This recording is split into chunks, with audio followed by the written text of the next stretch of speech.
When thinking about your lateral lunge, it's really a hip shift. And that is a fundamental movement that we want to master when we think about moving in the frontal plane and transverse plane and just being able to load one side as we walk.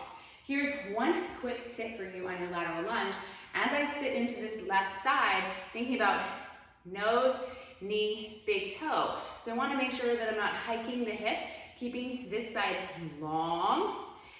Knee tracks towards midline. It's really common to be out here like this.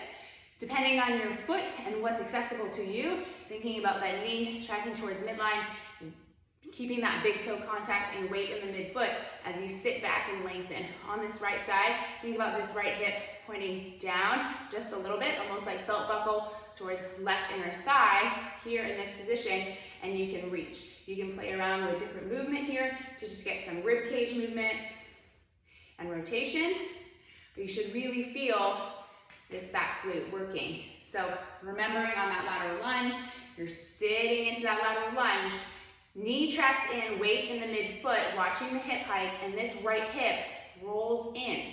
Belt buckle towards left inner thigh, nose, knee, big toe, and sitting into this hip. You're gonna really feel this left glute fire up instead of feeling that low back. One thing that you're paying attention to is we want to make sure that we're already not in this big flared position as we sit back. So you want to get those ribs back in space, letting yourself come back and then sit into that lateral lunge. That's why we want to work on that sagittal plane, forward and back control before we move into something like a lateral lunge frontal plane, because I don't want you to be here when you do it, because then we're going to feel that low back.